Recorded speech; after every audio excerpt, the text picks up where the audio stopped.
নমস্কাৰ বন্ধুসকল আজি মোৰ অন্যটা ভিডিঅ'লৈ আপোনালোকক স্বাগতম জনালোঁ। আজি মানে কি হ'ল মোৰ ঘৰৰ একে কাষতে লাগি থকা মোৰ সমসাময়িক বয়সৰ মোৰ ভাইটি বন্ধু গোটেইকেইজনেই হয় বাৰু। তাৰপিছত মানে কি হ'ল তেওঁ সৰুতে মানে পলিঅ' হৈ পেলাই তেওঁলোকৰ ককাই ভাই দুজনৰ মানে ভৰি দুখনে চলা ফুৰা কৰিব নোৱাৰা হ'ল। কৰিব নোৱাৰা স্বত্তেও মানে তেওঁলোকে বহি থকা নাই ঘৰত। তেওঁলোকে নিজৰ কৰ্ম নিজেই কৰিছে, নিজৰ কৰ্মস্থান বাছি লৈ নিজে গাড়ী গুৰা কিনিবলৈও সক্ষম হৈছে। তেওঁলোকে বনোৱা গড় ফুলি এনেকুৱা কিবাকিনি বহুত কাঠৰে বস্তু বনায়, সেয়া বস্তু বনাই তেওঁলোকে নিজৰ কৰ্ম সংস্থাপন কৰি চলি আছে আৰু দুজনক আদৰ্শৰো হৈছে। সেয়ে তেওঁলোকক দেখুৱাবলৈ যত্ন কৰিলোঁ। চাওকচোন, বুদ্ধদেৱ বনায় বা তাত মাইকী মানুহৰ বিহুৰ টাইমত মণি খাৰু এইবিলাক বনায়, তেনে তেখেতক দেখুৱাবলৈ মই যত্ন কৰিছোঁ। চাওকচোন, এওঁ এতিয়া এয়া বনায়ে আছে, গড় বনায়ে আছে। হেৰি তোমাৰ নামটো কৈ দিয়াচোন এতিয়া। নমস্কাৰ, শ্ৰী চিকুন দাস মোৰ নাম। এতিয়া হেৰি তুমি এতিয়া কিহৰ কাম? গড় চলি আছে ন? গড় বনাই আছা ন? মই কাঠৰ কাম কৰোঁ। বৰ্তমান গড়ৰ অকল মোৰ ছাপ্লাই বেছি হয় কাৰণে মই গড়ৰ কাম প্ৰেছাৰ লৈ আছোঁ। এনেই কোনোবাই যদি মোক কিবা মনোৰঞ্জনৰ কাৰণে যদি কিবা আৰ্টিষ্টৰ যদি হেৰি বিচাৰে মই দিব পাৰোঁ। এনে জানো মই বহুতখিনি বস্তু জানো। কি বনোৱা তুমি? মই এনেইডোখৰটো এইখিনিতো 3-4টামান ছেট আছে। ধৰা মোৰ বগলী ছেট এটা আছে, গড়ৰ ছেট আছে। আকৌ এজনী মৌৰা এজনী বনাম বুলি ভাবি লৈ পেলাই আধা কাটি লৈ পেলাই থৈ দিলোঁ। মই কামৰ কাৰণে মই আজিলৈকে বনাব পৰা নাই বাৰু। এজনী মৌৰা ন? হ'ল তোমাৰ 6-5 মাহমান হৈ গ'ল এজনী মই কাটি থৈ দিয়া। আৰু আগতে মই যিখিনি মণিয়াৰী সামগ্ৰী আছিলে সকলোখিনি কাম কৰিছিলোঁ। তাৰ লগত মই পৰ্দৈ ছেট বাকী এইজোপা ফুল হয়, জাবা ফুল বুলিবলৈ ৰঙা ফুলটো যিটো আইপূজা কৰে, সেই ফুলটোৰ লগত হামিং বাৰ্ড চৰাই দি পেলাই বনাব পাৰোঁ। তেনেকৈ পাৰোঁ অলপ বস্তু মনত মানে ৰচি পেলাই বনাব পৰা হেৰিটো আছে। এনেই তুমি এইটো কামটো কিমান চনৰ পৰা শিকিলা বাৰু? কামটো 2007 চনত মই সোমাইছোঁ। 2013 চনত মই দাদাজনৰ পৰা ওলাই আহিছোঁ। দাদাজনৰ পৰা ওলাই আহিছোঁ মানে দাদাজন ইয়াৰ পৰা বেলেগত গুচি গ'ল। গুচি যোৱাৰ কাৰণে মোক দাদাজনে ভালকৈ বুজাই বঢ়াই দিলে যে তুমি নিজে এতিয়াৰ পৰা ঘৰত কাম কৰিবা। তাৰপিছত দাদাজনৰ এতিয়াও মোৰ লগত দাদাজনৰ কণ্টেক্ট আছে, আহি গৈ থাকে। বিশেষ যদি দাদাজনৰ যদি ইমাৰ্জেঞ্চি যদি কিবা কাম হয় তেতিয়াও মই দাদাজনক এতিয়াও মানে সহায় কৰিব মানে আগবাঢ়ি থাকোঁ, কৰিব লাগে বুলি। এতিয়াও দাদাজনৰ লগত কণ্টেক্ট আছে। কৰিছোঁ 2013 চনৰ পৰা বুলি মোৰ নিজস্ব ব্যৱসায় মই অকলে কৰিছোঁ। এতিয়া মানে হেৰি তোমাৰ তাত আহিলোঁ মই বহুত মাল দেখিম বুলি, মানে মালটো অকণমান কমেই দেখিলোঁ বাৰু। তুমি এইকেইদিনত মাল হেৰি ছাপ্লাই কৰিলা নেকি বাৰু? মোৰ মালটো হ'লচেল মাৰ্কেট ন, হ'লচেল মাৰ্কেটত মোৰ গুচি যায়। গুচি মানে কোনটো টাইমত আহি যায় নাজানো। এটা অৰ্ডাৰ থাকে যে বোলে তুমি 50 পিচ মাল কাটিবা। 50 পিচ যিমান সোনকালে কাটি হয় তিমান সোনকালে মই অৰ্ডাৰ কৰি দিব লাগে, আহি পেলাই লৈ গুচি যায়। সেইকাৰণে মোৰ তাত মালটো ষ্টকত নাথাকে।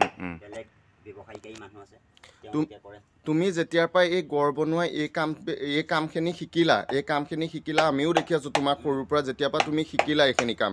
শিকাৰ পিছত তোমাৰ ঘৰলৈ বহুত গাড়ী গুৰা বাইক আহি থাকে। মানে তোমাৰ এইবিলাক বস্তুৰ ডিমাণ্ড আছে, অৰ্ডাৰ কৰি পেলাই মানুহে নিবলৈ আহি থাকে নেকি? মই ঘৰৰ পৰা তোমাক কিন্তু দেখি থাকোঁ। আহে লগৰ হিচাপে বহুখিনি বস্তু মই তেনেকৈ পেলাই মোৰ পৰা আনি পেলাই গিফ্টত দিয়া বস্তু আছে।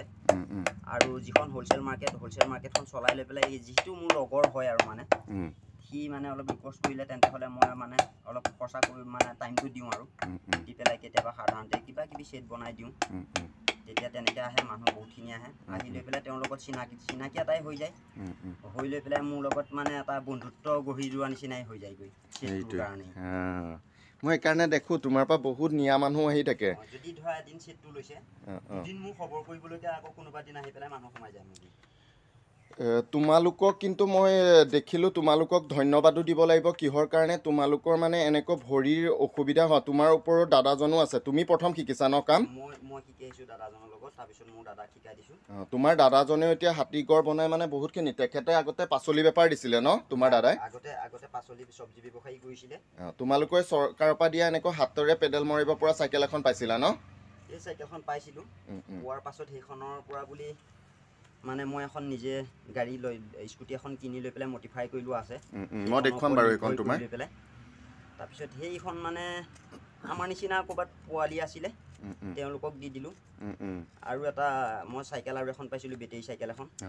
সেই বেটেৰী চাইকেলখনো মোৰ এই স্কুটিখন থকাৰ কাৰণে মোৰ এইবিলাক কাম কৰাৰ কাৰণে ফুৰা চকা ইমানটো সময় নোহোৱাৰ কাৰণে এইফালে এজন বয়সস্থ বৃদ্ধ মানুহক দি দিলোঁ। অলপ মোৰ নিজস্বই হয় বুলি ক'ব পাৰোঁ, মোৰ মামা গাঁৱৰ হয়। নাই নাই তেওঁক দি দিলোঁ। তেওঁক কিন্তু দি দিয়া সময়টোত মই ভিডিঅ' চিডিঅ' নকৰিলোঁ, আকৌ ভিডিঅ' কৰাহেঁতেন ৰাইজে জানিলেহেঁতেন। ঠিকে আছে বাৰু, যদি ৰাখিবও পাৰিলোঁ বহুত ভাল কৰা। তোমাৰ চিন্তা নকৰিলোঁ, মই এনেই দি দিলোঁ যে মোৰ মামা নিচিনা মানুহ এজন হয়, বৃদ্ধ হৈ গ'ল। বহুত ভাল কৰিলা। কিন্তু তুমি মানে বেলেগকো যে এনেকৈ পেলাই এটা সহায় কৰিব পৰা হৈছা মানে বহুত আনন্দৰ কথা বুজিছা। এতিয়া তোমাক সহায় কৰিব লাগে কিন্তু তুমি বেলেগক সহায় কৰিছা। সঁচাকৈ তুমি এজন আদৰ্শৰ ল'ৰা হ'ব লাগে। মানে কিহৰ কাৰণে তুমি এনেকৈ ভৰি দুখন নোহোৱাৰ স্বত্তেও তুমি যিখিনি কষ্ট কৰি এনেকৈ ডেইলি মই ঘৰৰ পৰা শুনি থাকোঁ দেই, তুমি হুটু ঘাটাক বনাই থকা, ৰাতিও বহুত ৰাতিলৈকে বনোৱা। তোমাৰ অৰ্ডাৰ থাকিলে ৰাতি দেৰিলৈকে বনোৱা ন? মোৰ অৰ্ডাৰ মানে কি, মোৰ পিচ চিষ্টেম পইচা হয় ন। সেইটোৱে, মই হ'লচেল থাকিলেও মাহিলী কাম কৰিলেও মোৰ পইচা মানে তেনেকুৱা নহ'ব। মই যদি 2 পিচ কাটো মই 2 পিচৰ পইচাটোহে পাম। সেইকাৰণে মোৰ টাইম লাগে, মানে ৰাতিলৈকে কৰিবলগীয়া হয় পইচাটোৰ কাৰণে। আৰু তেওঁ এতিয়া এইবিলাক গড় বনাই আছে, এইবিলাক গড় যে কাটিছে এইবিলাক গড় বনাব তেওঁ, আৰু গড় বনাই আছে। বহুত গড়ৰ তেওঁ অৰ্ডাৰ আহে। তেওঁ মানে বহুতে দিয়েও, মানে তেওঁ ভৰি দুখনৰ কাৰণে বহুত মানুহে মৰম কৰে আৰু বহুতে ভাল পায়তো, সেইকাৰণে তেওঁ বহুতখিনি বস্তু অৰ্ডাৰ দিয়ে। আৰু এই কাৰ্টুনটোৰ ভিতৰত দেখিছে, কাৰ্টুনটোৰ ভিতৰত একদম এয়া বস্তু গোটাই থৈছে। এওঁ কাটি আছে, কাটি থাকিব এওঁ এনেকৈ কাটি থাকে। তাৰপিছত এই ভিতৰতো এইবিলাক দেখিছে, মই আপোনালোকক ইয়াৰ পৰা দেখুৱাই দিছোঁ। এয়া 42 KB মান তেওঁ কাঠ মজুত কৰি ৰাখিছে। মানে সিপিনেও আছে বহুতখিনি কাঠ তেওঁ ভিতৰত মজুত কৰি ৰাখিছে। মই বাহিৰৰ পৰাই অলপ দেখুৱাই দিছোঁ। এইখিনি কাঠ মজুত কৰি ৰাখিছে, গড় কাটে তেওঁ। বহুত ভাৰী ডিমাণ্ড আছে, বহুত ভাল ফিনিচিঙো তেওঁ। এই বগলী চগলী এইবিলাক কাটিছে দেখিছে, কি ধুনীয়া সুন্দৰ ফিনিচিং দিয়ে ন, আপোনালোকে চাব পাৰিব। এই বিষয়বস্তুটোৰ বিষয়ত যদি এওঁৰ পৰা শিকিব বিচাৰে ন, কোনোবা ইচ্ছুক যদি ভাইটি ভণ্টি কোনোবা আছে ন, তেনেহ'লে এই বস্তুটো শিকিবাচোন। এই বিদ্যাটো বিৰাট লাভজনক কাম। কিহৰ কাৰণে মানে এইটো অসমৰ বিখ্যাত আমাৰ গড়টো হয়।